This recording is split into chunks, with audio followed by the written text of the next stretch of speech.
1948, el espectacular choque de un ovni.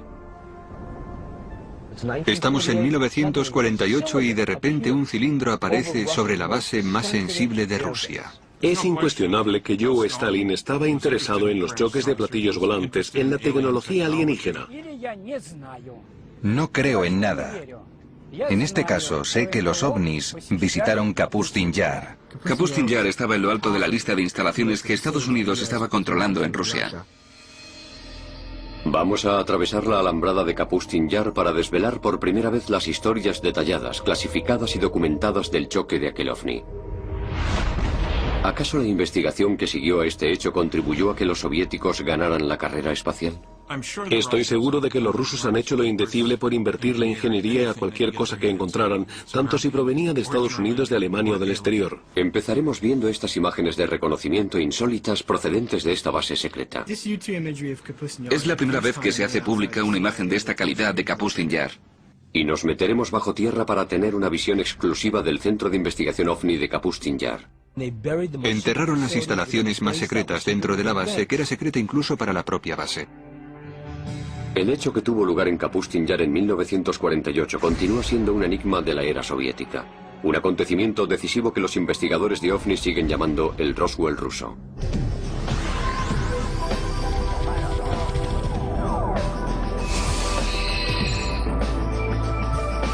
El Roswell ruso. Este es el Kapustin Yar, unas instalaciones militares extremadamente secretas localizadas a 96 kilómetros al sureste del antiguo Stalingrado y a 800 kilómetros al sur de Moscú. Construido según las directrices personales de Joseph Stalin, se trata de las instalaciones militares más antiguas de Rusia. Sus actividades a lo largo de los últimos 60 años han avivado la polémica sobre lo que de verdad sucede detrás de estos muros. Kapustin Yar, o Vladimirovka, como se le conocía en un primer momento, fue y sigue siendo el primer centro espacial ruso. Me llamo Vladimir Seminov y he trabajado durante 26 años para la KGB. En Kapustin Yar todo era un secreto, no hay nada en él que no sea secreto. Me llamo Sergei Khrushchev y soy hijo del antiguo primer ministro de la Unión Soviética, Nikita Khrushchev. Algo menos de un año después del accidente de Roswell que copara los titulares de todo el mundo, muchos creyeron que esta base rusa podía haber vivido encuentros históricos y un choque único con un ovni. 19 de junio de 1948, media tarde. Según los informes, el controlador aéreo de Kapustin Yar ve aparecer un objeto extraño en la pantalla de su radar. En ese mismo instante, un piloto de un MiG a unos 10 kilómetros al sur de la base ve un ovni alargado y plateado con forma cilíndrica que se dirige hacia él. Llama por radio a la base y comunica que le está cegando una luz muy clara. Un piloto ruso vio el ovni en 1948 e intentó atacarlo, lo cual tuvo consecuencias muy negativas para ambos. Al piloto le cegaron los rayos de luz que emitía el ovni. Se cree que siguiendo órdenes directas del comandante en jefe de la Fuerza Aérea Soviética, Zygarev, el piloto persiguió al ovni durante unos 3 minutos antes de lanzar un misil que consiguió finalmente abatir al objeto.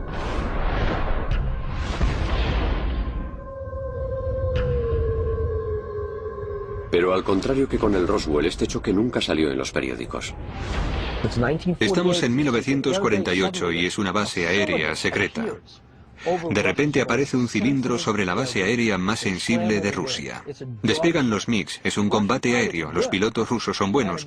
Puedo ver aquel avión colocándose encima de la nave, los MiGs disparando sus cohetes mientras el arma de rayos de partículas hace explotar el MiG y ambos caen. Los informes indican que el piloto cegado, en un último intento por recuperar el control de su MiG, fue golpeado por las armas del objeto y murió dentro de su avión. ¿Qué utilizaron los alienígenas que estaban lanzando? Lo que probablemente estuvieran utilizando fue un arma de rayos de partículas. Sabemos lo que usó el MiG, que era lo que los rusos utilizaban entonces. El MiG disparaba sus balas, sus cohetes y las primeras versiones de un misil. Aquel MiG fue capaz de romper el áurea antigravitacional que rodeaba a la nave. El objeto con forma cilíndrica no pudo mantenerse más tiempo en el aire y se estrelló. Y los equipos rusos de recogida, entusiasmados por recibir su primera nave espacial, saltan sobre aquello y se lo llevan bajo tierra a Sitkur. Entonces empieza el programa OVNI secreto de Rusia. Soy Bill Burns, editor de la revista UFO. Afrontémoslo, todo el mundo quiere echarle el lazo a un platillo volante. Es una fuente maravillosa de armas y de sistema de defensa. Soy Stanton Friedman, soy físico nuclear, profesor y ufólogo.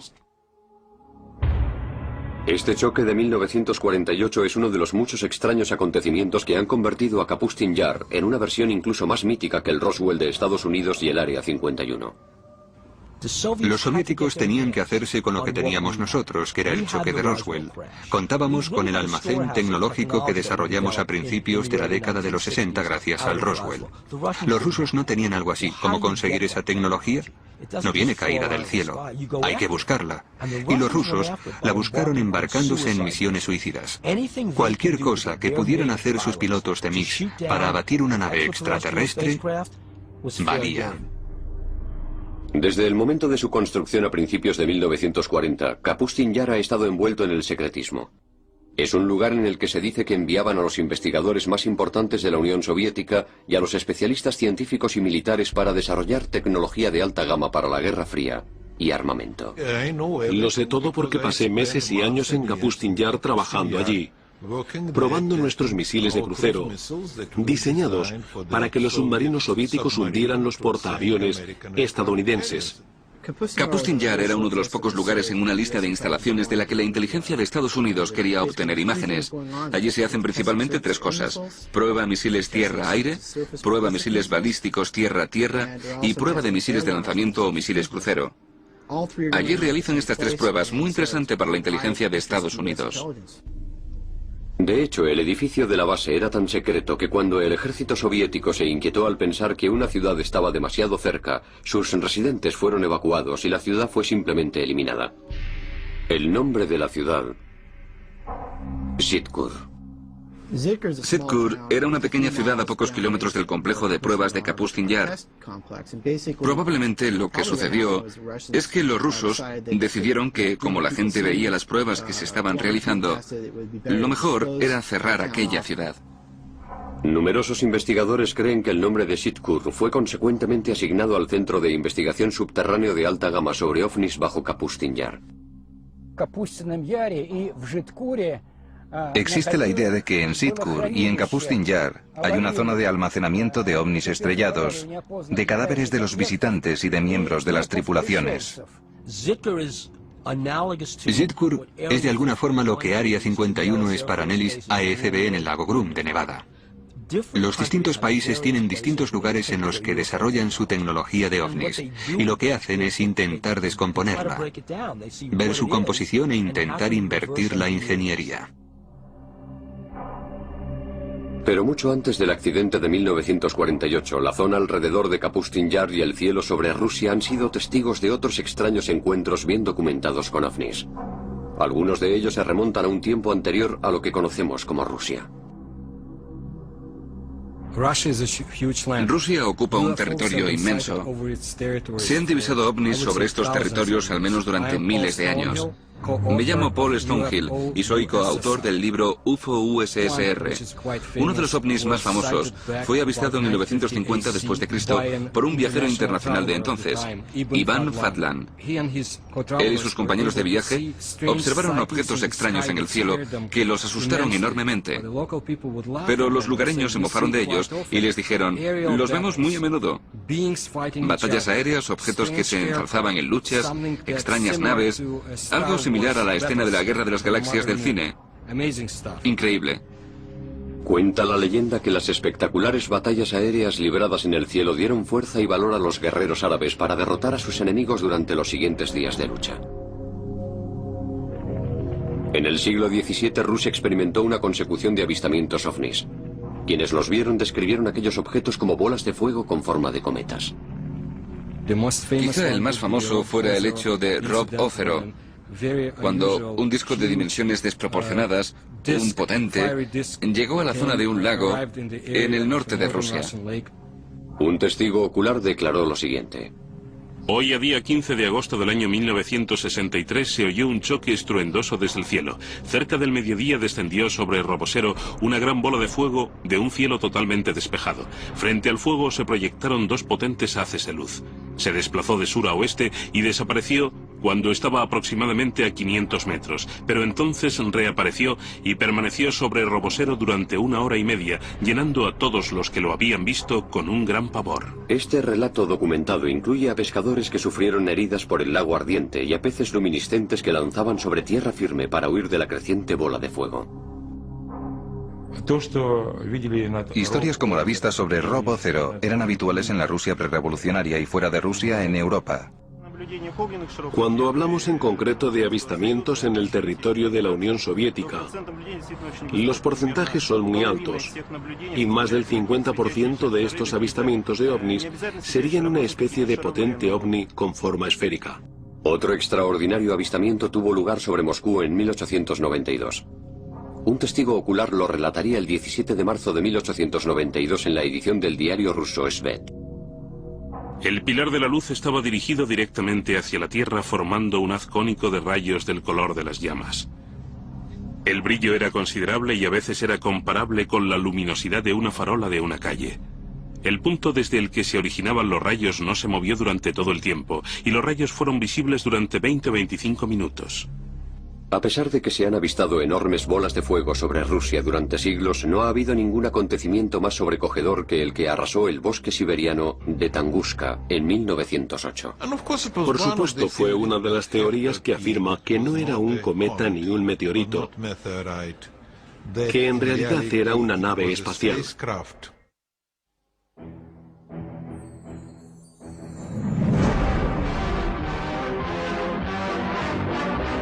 Hurtling through the solar system, a speck of cosmic dust strikes the Earth. Commonly, these meteors are vaporized by friction in the atmosphere. This is part of the story of one that wasn't. A meteor that landed in 1908 in Siberia with the destructive force of an atom bomb. 30 de junio de 1908. Aproximadamente a las 7 de la mañana, el apacible bosque de Tunguska en Siberia es golpeado por una explosión ensordecedora que hace temblar la Tierra. La explosión poseía la fuerza de una bomba de hidrógeno de 40 megatones. Inmensos árboles arrancados como si fueran ramitas. La explosión diezmó aquel denso bosque. La repercusión de la explosión se sintió incluso en Europa occidental y en un principio se creyó que había sido causada por un meteorito gigante que había golpeado la Tierra.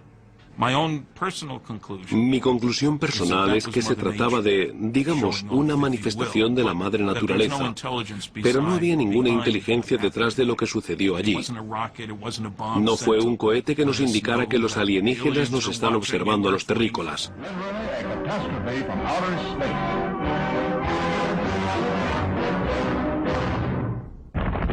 No obstante, los investigadores de ovnis afirman que aquella devastadora explosión había sido el resultado de un meteorito. ¿Por qué no se encontró ningún cráter en Tunguska o en sus proximidades? Esto es algo que hoy en día los científicos no pueden explicar. Fue, digamos, una explosión, a pesar de que algunos lo llaman implosión.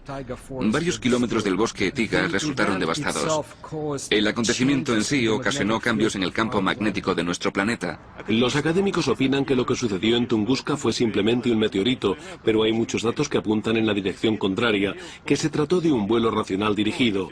Aquel objeto realizó un giro, algo que un objeto natural o un meteorito no habrían podido realizar. ¿Qué pudo haber ocasionado tal grado de devastación sin dejar un cráter?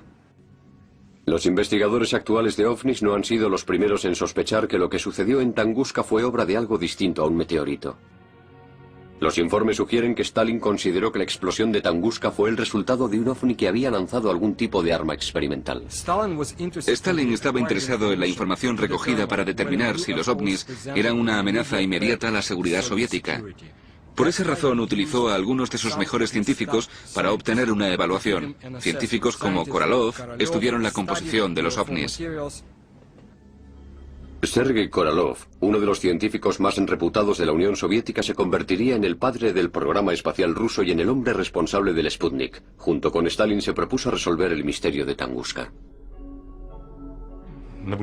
Aquellas investigaciones lo impulsaron a financiar la expedición al lugar en el que se había producido el acontecimiento de Tunguska. Sergei Korolev invirtió dinero propio en enviar en helicóptero una expedición a la zona de Tunguska. Korolev y Stalin nunca se conocieron. Algunos investigadores intentaron demostrar que Korolev sí se había reunido con Stalin, pero no encontraron ninguna prueba. Stalin imaginaba que podía haber sido en verdad una nave espacial. Quería encontrar los fragmentos de aquella nave, recomponerlos y recrear el objeto con objetivos militares. Inicialmente, Korolev encontró que muchas de las cicatrices físicas producidas en Tunguska seguían visibles. Pero el descubrimiento más sorprendente apareció en forma de fragmentos metálicos radiactivos encontrados en el lugar de los hechos, restos poco habituales de un asteroide o de un meteorito. Si se sigue la trayectoria de vuelo del objeto de Tunguska y se va más allá del lugar del choque, se llega a una zona que los ufólogos rusos llaman el cementerio del demonio. Se trata de una zona de 300 metros cuadrados en la que no crece ni una planta y en la que mueren todos los animales. Una zona que además tiene unos niveles de radioactividad más altos de lo normal. Se trata de las consecuencias de un posible fragmento metálico radiactivo resultante del choque. Los niveles de radiación eran una realidad. Los meteoritos no bajan con ese nivel de radiación, así que una de las historias es que era una nave nodriza que había explotado. Se cree que Korolev le dijo en secreto a Stalin que el accidente de Tunguska había sido provocado en verdad por un ovni, del que se habían encontrado fragmentos por toda la zona. No obstante, en su informe oficial extremadamente secreto, se comenta que Korolev le contó una historia muy distinta. La versión oficial era que en Tunguska había chocado un meteorito gigante.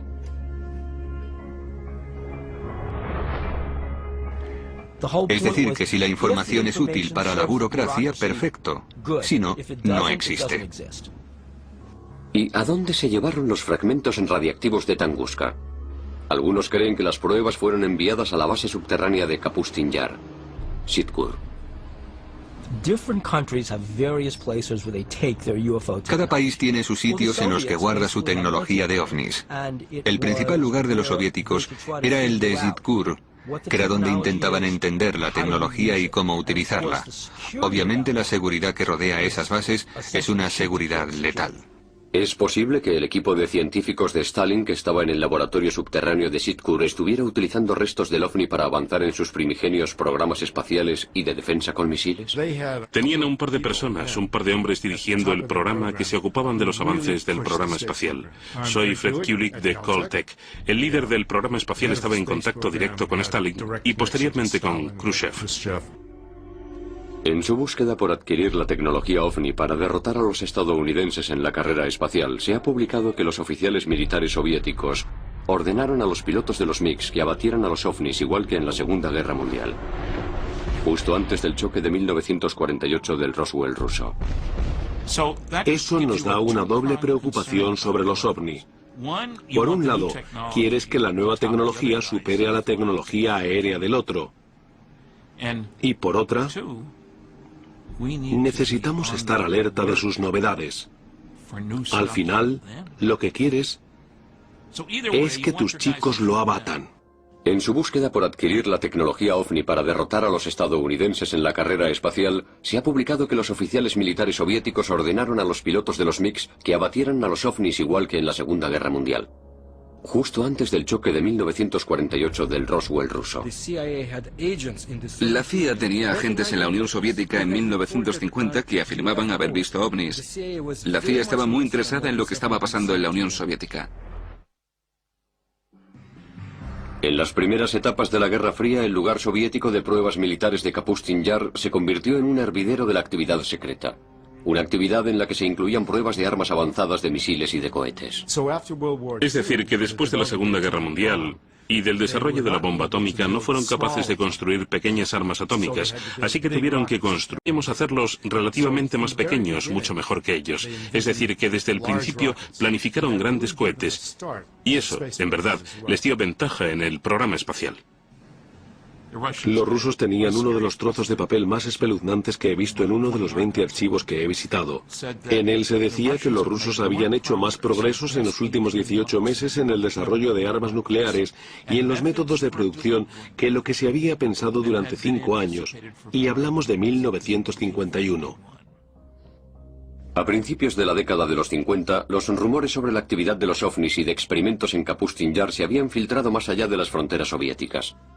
Noticias alarmantes que según algunos podían haber impulsado a Estados Unidos a descubrir de una vez por todas si los soviéticos habían utilizado finalmente la tecnología de los ovnis. Kapustin Yar y Zitkur estaban en lo alto de nuestra lista de observación militar, de la misma forma que Área 51, la base aérea de Wright-Patterson y Los Álamos estaban en lo alto de la suya. Tim Brown es un analista experimentado de globalsecurity.org. Es experto en la interpretación de imágenes secretas por satélites y espías tanto para organismos privados como gubernamentales. Kapustin Yar estaba dentro del porcentaje del 10% de las instalaciones que Estados Unidos estaba controlando en Rusia y que evidenciaba el increíble volumen de documentos desclasificados disponibles que demuestran el interés constante existente en lo que estaba pasando en aquellas instalaciones. No mucho tiempo después de que Estados Unidos desarrollara su aparato espía más complejo hasta la fecha, el avión espía U-2, su primera misión fue, como no, Kapustin Yar. Puede que sea la primera vez que alguien de fuera de la CIA o de la comunidad de inteligencia haya estudiado estas imágenes de calidad del Kapustin Yar. Aquellas fotos de reconocimiento del U-2 nunca vistas hasta entonces aportaban una perspectiva detallada a la base militar secreta. Una de las cosas que se ven son distintas actividades en lugares de pruebas en diferentes momentos. Los rusos no solo probaban aquí sus misiles, sino que también entrenaban allí a las tropas que los utilizarían. Así que hacían instrucciones con misiles, preparaciones de pruebas y lanzamientos de prueba. Según un expediente militar conjunto de inteligencia emitido por la Marina, la CIA, el 1 de diciembre de 1960, Kapustin Yar es un complejo militar de pruebas de 3.640 kilómetros cuadrados descrito como un lugar de profundo interés para la comunidad de la inteligencia. Contenía en su momento al menos 4 complejos de lanzamiento balístico, 14 plataformas de lanzamiento, una instalación para seguimiento detallado por radar, 3 pistas de aterrizaje de 1000 metros y numerosas zonas extrañas y no identificadas. Pero lo que no pudieron desvelar los aviones de reconocimiento U-2 se puede ver ahora por primera vez en esta visita subterránea en exclusiva al que podría ser el centro neurálgico de toda la actividad ufológica soviética. Zitkur. A partir de informes y de dibujos del experto ufólogo ruso Anton Anfalov, inéditas para el mundo occidental, estas imágenes son probablemente las primeras de estas instalaciones secretas y crípticas 400 metros bajo Kapustin Yar. Digamos que tienes la oportunidad de bajar allí, al laboratorio ufológico ruso más secreto. No dispone de la última tecnología ni de una iluminación fantástica. Es lúgubre, oscuro y tenebroso. Es ruso. Está extremadamente compartimentalizado. Es como un centro comercial subterráneo con excepción de que dentro de su núcleo se encuentran estas salas en las que se ha desmontado y vuelto a montar una tecnología muy especial. En esta sala están realizando autopsias a cuerpos alienígenas. En esa otra están reconstruyendo un motor. Después también tenemos estas increíbles máquinas Ryut-Goldberg. Son máquinas que analizan los componentes básicos. Y finalmente encontramos estos inmensos hangares subterráneos. Lo que más llama la atención es que en estos hangares no hay aviones, sino estas grandes naves con forma cilíndrica, en varias etapas de despiece después de algún choque. Lo que harán con ellos es invertir la ingeniería. Eso es lo que podemos ver en esta base. ¿Son estas las instalaciones secretas a las que llevaron los restos del Roswell ruso de 1948 y los restos del OVNI de Tungusk? No puedo negar los rumores sobre los llamados ovnis capturados. Los soviéticos intentaron recuperar los fragmentos perdidos de sus pruebas secretas. Les vendría bien decir, sí, hemos atrapado ovnis, tenemos un ovni. Pero, ¿qué sentido tendría que guardaran tanto secretismo sobre los ovnis? ¿Es posible que estas instalaciones experimentales escondidas tan celosamente estuvieran especializadas en la ingeniería inversa con el objetivo de acabar con Estados Unidos? Si Kapustin Yar es donde se está realizando un trabajo tan avanzado de cohetes, naves, armamento, armas por láser y otros elementos de ese tipo, donde es impredecible la alta seguridad y un buen entorno para los científicos y para instalaciones computerizadas, uno tiende a pensar que allí es donde están llevando a cabo sus investigaciones avanzadas sobre ovnis. No ovnis 101 o 404, eso es algo natural. Y por supuesto tendrías bases subterráneas, protección contra naves intrusas y estarías atento a los aviones U-2. Otro dato misterioso de Kapustin Yar es que hay muchas figuras extrañas en el terreno.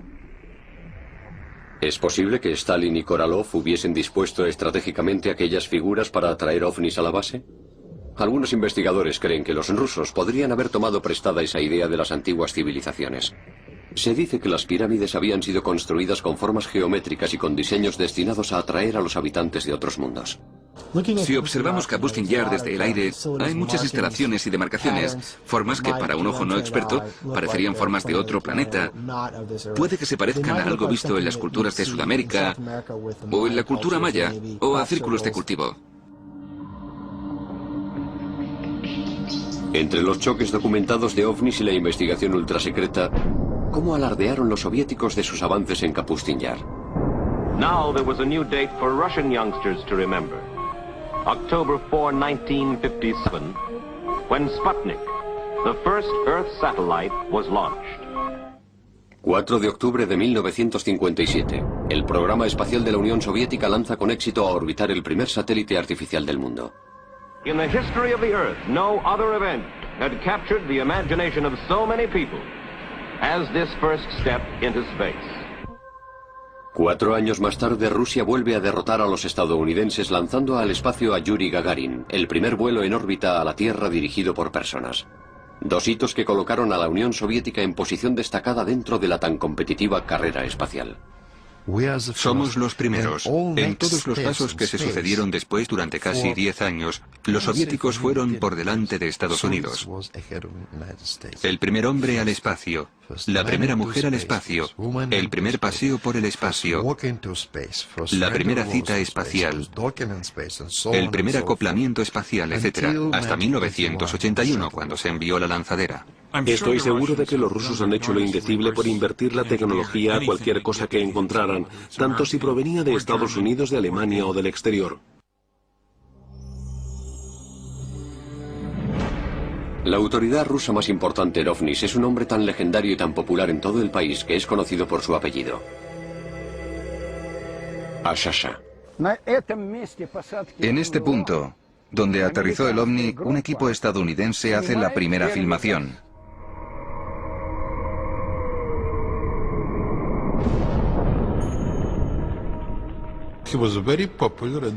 Era muy conocido en plena actividad ufológica en la Unión Soviética, a finales de la década de los 60 y 70. En aquel momento no estaba permitido, pero tampoco restringido hablar sobre esto. Ashasha inventó el canal de historia para hacer una visita exclusiva a un lugar documentado del choque de un ovni, no muy lejos de donde se produjo el choque de 1948 del Roswell ruso. Yo me tuve que quedar aquí, exactamente en este sitio.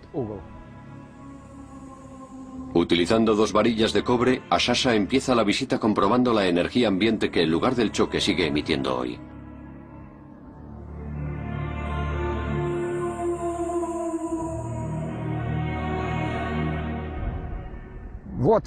Ahí está, una señal negativa. Es ahí.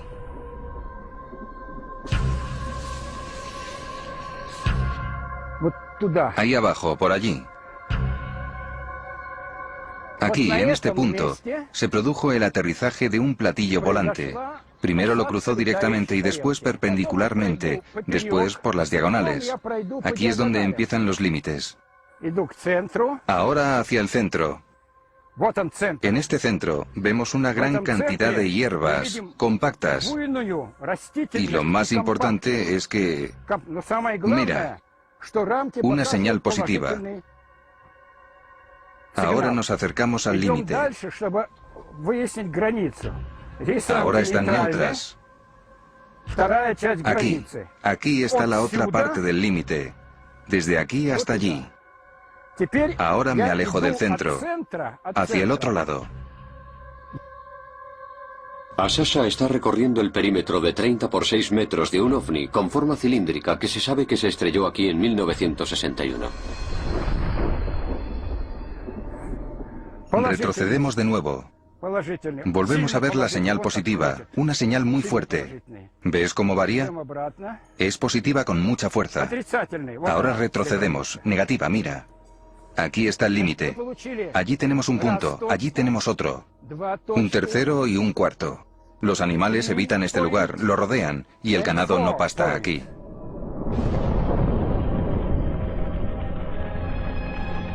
Sí, hay una energía desconocida que, como demuestra la experiencia, afecta a la gente de forma negativa. Te cambia el pulso.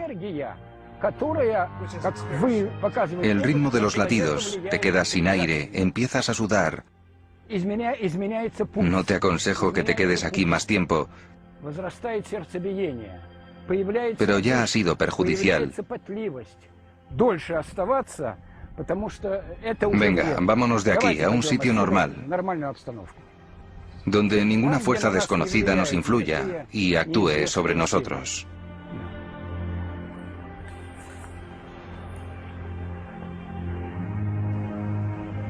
La descripción de Ashasha del choque de este ovni fue apoyada por un habitante del pueblo cercano de Sodnia, que al ver a Ashasha nos contó su relato sobre el avistamiento del choque por su ventana, que da a este lugar a menos de 180 metros.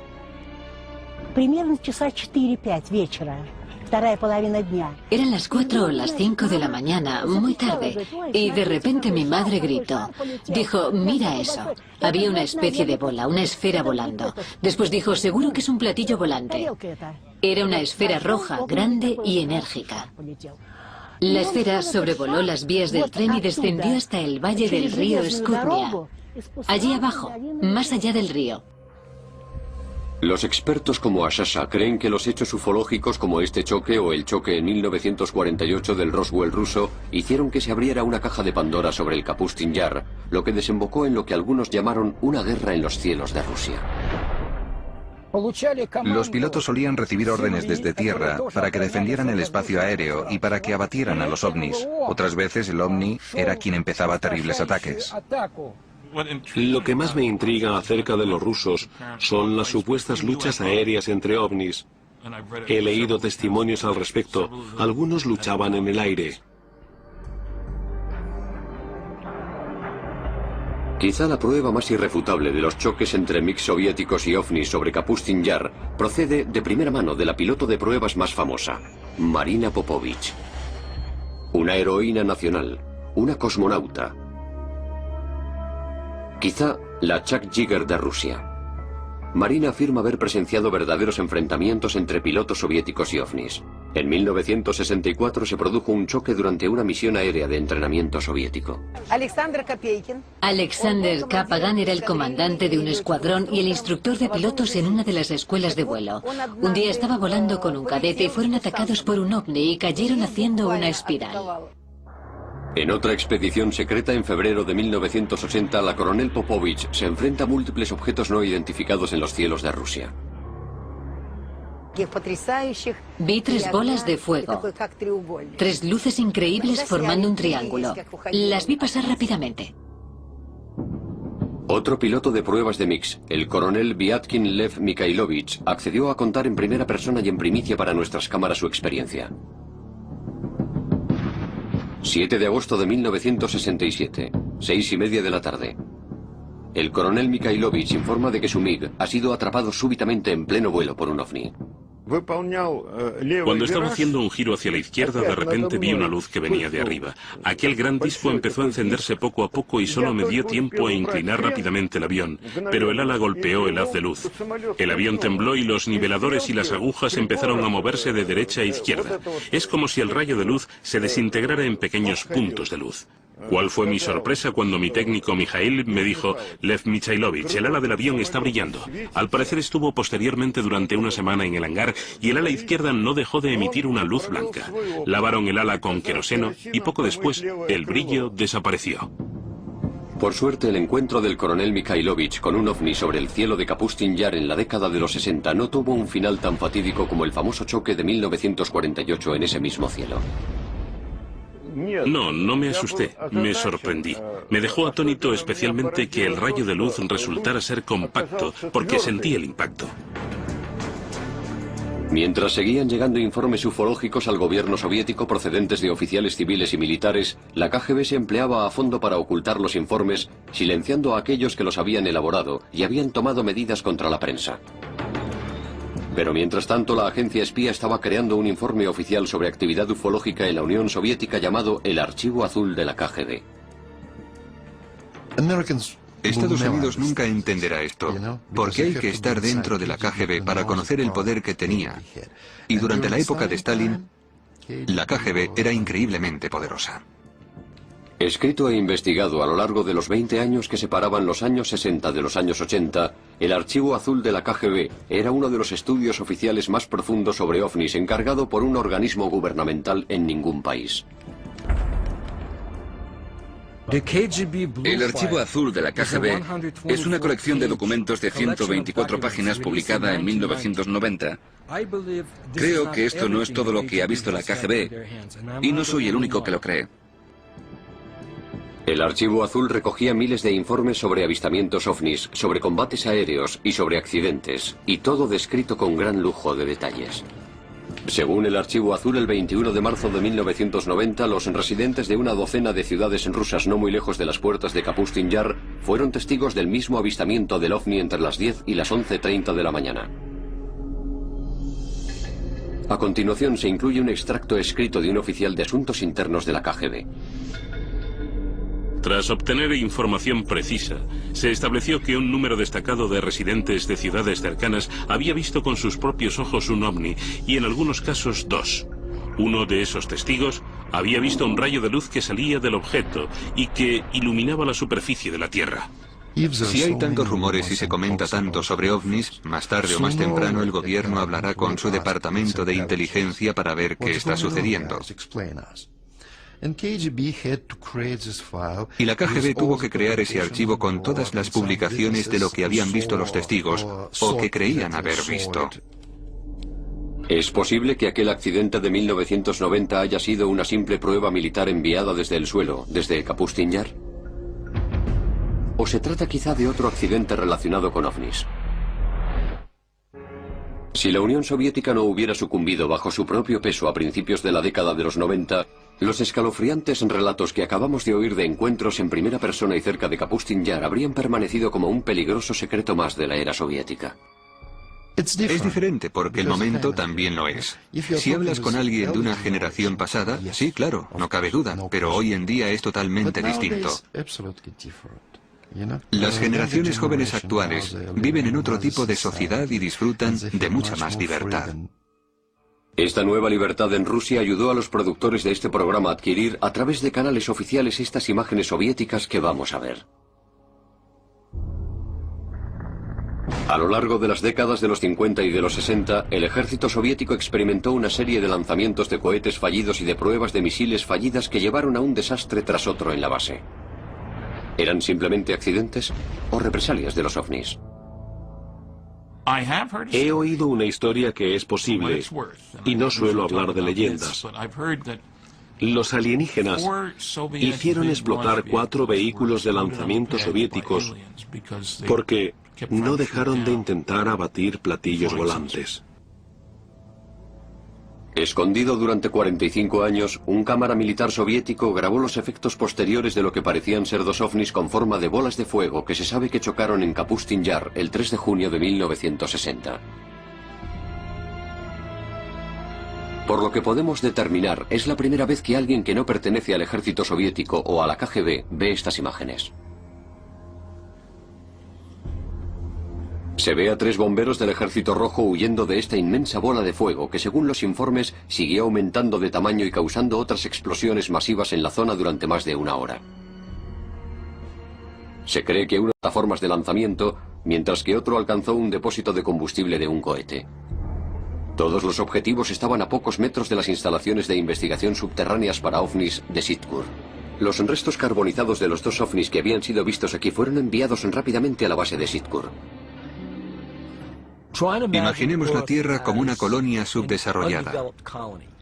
Y al igual que Estados Unidos y la Unión Soviética libraron guerras políticas cruzando mares, imaginemos que los alienígenas quieren nuestros recursos y que están luchando por la Tierra igual que Estados Unidos y la Unión Soviética se pelearon por otros territorios después de la Segunda Guerra Mundial. ¿Cómo es posible que todos aquellos acontecimientos tan sorprendentes hayan quedado a la sombra de la opinión pública durante tantos años? En la época anterior e inmediatamente posterior a Stalin, todo estaba restringido, por lo que no se permitía hablar de esto. En la época de Stalin, simplemente te mandaban a la cárcel. ¿Es posible atribuir todos estos relatos sobre ovnis y el rastro desvelado de pruebas de ovnis a una explicación lógica? ¿O puede que estos extraños acontecimientos pasen de verdad en Rusia? Una corresponsal de uno de los periódicos estadounidenses de mayor tirada dice que sí. En mayo de 2005 llegaron unos informes a la oficina de Moscú en Los Angeles Times, según los cuales un lago a unas 3 horas de Moscú había simplemente desaparecido. Fuimos allí porque oímos que había desaparecido y pensé, esta historia no me la creo.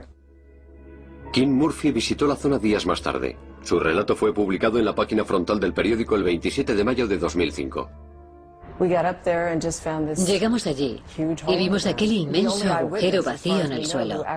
Los únicos testigos oculares que vieron lo que había pasado describieron que habían ido al lago y que empezó un remolino de agua, algo parecido al agua que se va por un lavabo haciendo círculos con fuerza, y que así, poco a poco, desapareció. Desde lagos que desaparecen a bolas de fuego en el cielo, pasando por ataques documentados de ovnis con forma cilíndrica, Rusia sigue siendo una tierra de increíbles misterios. A día de hoy todavía continúan los trabajos de investigación en Kapustin Yar y en Sitkur, y la base sigue siendo un potente centro neurálgico para la actividad ufológica. Según uno de los investigadores, en 1989 se produjo un accidente en Kapustin Yar, y más recientemente, los restos de un choque en Polonia en 1997 se trasladaron a Kapustin Yar para ser analizados. Algunos de los movimientos políticos recientemente realizados por el presidente Vladimir Putin han hecho que desde Occidente algunos acusen a este gobierno de cerrar el telón de acero una vez más en la vibrante Rusia actual. Día tras día la gente se cuestiona y se preocupa, pensando si la Rusia de Putin es una Rusia mucho más autoritaria que la de Yeltsin. Saben que la información sobre ovnis no está tan disponible en Rusia con la misma facilidad que antes. En una sociedad abierta se pierde la capacidad de controlar los secretos. Putin salió de la KGB. Está viendo cómo mucha información valiosa y una tecnología valiosa están pasando a fuentes privadas. La Unión Soviética está cerrando puertas, está cerrando muchas zonas, pero también cerrando el tema de los ovnis. Puede que se tarde mucho hasta que se cierre el telón sobre los laboratorios subterráneos ocultos y las guaridas de esta legendaria Área 51 de Rusia. Solo hemos empezado a escarbar la superficie de los sorprendentes misterios del Roswell de Rusia. Las peticiones extraordinarias requieren pruebas extraordinarias. Ver para creer.